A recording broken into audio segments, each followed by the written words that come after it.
Hi friends, welcome back. ഇന്ന് ഞാൻ നിങ്ങൾക്ക് പരിചയപ്പെടുത്തുന്ന റെസിപ്പി ആലു പൊറോട്ടയുടെ റെസിപ്പിയാണ്. വീഡിയോ എല്ലാവരും മുഴുവനായിട്ട് തന്നെ കണ്ട് ഇതൊന്ന് ട്രൈ ചെയ്ത് നോക്കുക. കറിയൊന്നും വേണ്ട, ഈ ഒരു ഫില്ലിംഗ് ആണെങ്കിൽ അടിപൊളി ടേസ്റ്റാണ്. അതിനായിട്ട് നമുക്ക് ഫസ്റ്റ് വേണ്ടത് ഉരുളക്കിഴങ്ങ് വേവിച്ചെടുക്കുകയാണ്. അതിന് വലിയ 2 ഉരുളക്കിഴങ്ങ് ഞാൻ എടുത്തിട്ടുണ്ട്. അത് ഒരു പാത്രത്തിൽ വെള്ളമൊഴിച്ചൊന്ന് വേവിച്ചെടുക്കുക. ആ വേവിച്ചെടുക്കുന്ന ഗ്യാപ്പിൽ തന്നെ നമുക്കിതിനുള്ള മാവ് കുഴച്ചെടുക്കാം. 1.5 കപ്പ് ഗോതമ്പ് മാവ് ഞാൻ എടുത്തിട്ടുണ്ട്. അതിലേക്ക് ആവശ്യത്തിന് ഉപ്പും കൂടിയിട്ട് ഒരു സ്പൂൺ വെച്ച് ജസ്റ്റ് ഒന്ന് മിക്സ് ചെയ്ത് കൊടുത്തതിന് ശേഷം നമ്മുടെ കൈക്ക് താങ്ങാവുന്ന അത്രയും കുഴച്ചെടുക്കാൻ പറ്റുന്ന അത്രയും ചൂടിലുള്ള വെള്ളം എടുക്കുക.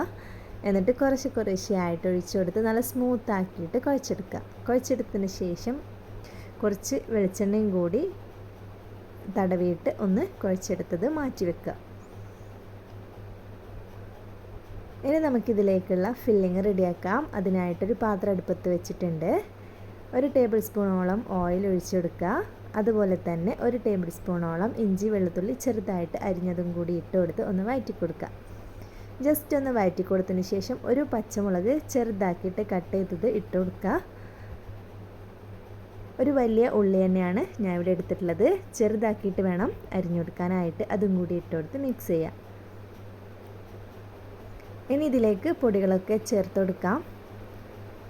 1/4 ടീസ്പൂണ് മഞ്ഞൾപ്പൊടി, 1/2 ടീസ്പൂണ് കുരുമുളക് പൊടി, 1/2 ടീസ്പൂൺ മുളക് പൊടി. മുളക് പൊടിയും കുരുമുളക് പൊടിയും നിങ്ങളുടെ ഇഷ്ടത്തിനനുസരിച്ച് എരിവിനനുസരിച്ച് ചേർത്ത് കൊടുക്കാം. ഞാനിത് കുട്ടികൾക്ക് വേണ്ടി ഉണ്ടാക്കുന്ന ആയതുകൊണ്ട് തന്നെ അവർക്ക് എരിവ് തീരെ ഇഷ്ടമല്ല. അതുകൊണ്ട് ഞാൻ മാക്സിമം എരിവ് കുറച്ചിട്ട് തന്നെയാണ് ഉണ്ടാക്കിയിട്ടുള്ളത്. അത് നിങ്ങളുടെ ഇഷ്ടത്തിനനുസരിച്ച് മാറ്റി കൊടുക്കുക. 1/2 ടീസ്പൂണ് ഗരം മസാലയും കൂടി ഇട്ട് കൊടുത്തിട്ടുണ്ട്. മുഴുവനായിട്ടൊന്ന് മിക്സ് ചെയ്ത് കൊടുത്തതിന് ശേഷം ഒരു 2-3 മിനിറ്റ് ഒന്ന് അടച്ച് വെച്ച് കൊടുക്കുക. ഉള്ളിയുടെ ക്രിസ്പിനെസ്സൊക്കെ ഒന്ന് മാറിക്കഴിഞ്ഞാൽ നമ്മൾക്ക് വേവിക്കാനിട്ട് കൊടുത്ത പൊട്ടറ്റോയിലെ അതൊന്ന് വെള്ളമൊക്കെ മാറ്റിക്കളഞ്ഞ് ഉടച്ചെടുത്തത് ഇതിലേക്ക് ഇട്ട് കൊടുക്കുക.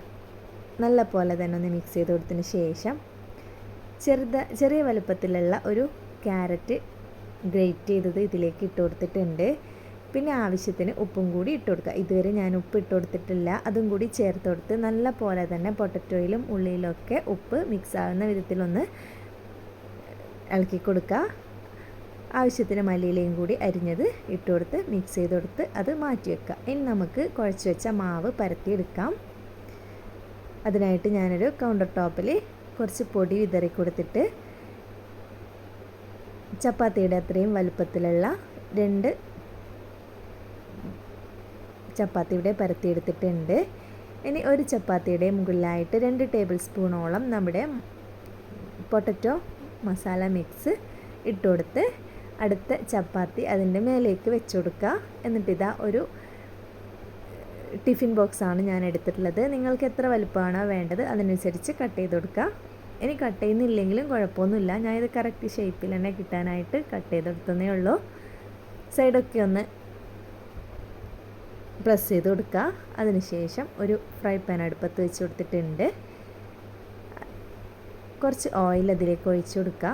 നിങ്ങൾക്ക് വേണമെങ്കിൽ ബട്ടർ ഇതിലേക്ക് ചേർത്ത് കൊടുക്കാവുന്നതാണ് ഇത് ഫ്രൈ ചെയ്യാനായിട്ട്. അതിനുശേഷം ഒരു ഭാഗം ഒന്ന് ഏകദേശം ഒന്ന് കളർ ചേഞ്ച് ആയി കഴിഞ്ഞാൽ തിരിച്ചിട്ട് കൊടുക്കുക.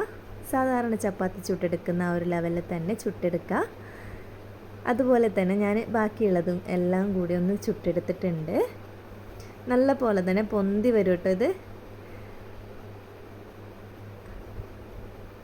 വലിയ ആൾക്ക് ഇത് കഴിക്കുന്നുണ്ടെങ്കിൽ കറീൻ്റെ ആവശ്യമൊന്നുമില്ല. നേരെ മറിച്ച് ചെറിയ കുട്ടികൾക്കൊക്കെ കൊടുക്കുകയാണെങ്കിൽ കുറച്ച് സോസൊക്കെ കൊടുത്താൽ അവർ അടിപൊളിയായിട്ട് തന്നെ കഴിച്ചോളും. അപ്പോൾ ഇന്നത്തെ ഈ റെസിപ്പി എല്ലാവർക്കും ഇഷ്ടമായി എന്ന് വിചാരിക്കുന്നു. എല്ലാവരും ഇതൊന്ന് ട്രൈ ചെയ്ത് നോക്കുക. അടിപൊളി ടേസ്റ്റ് തന്നെയാണ് ഈ ഒരു ആലു പൊറോട്ടയ്ക്ക്.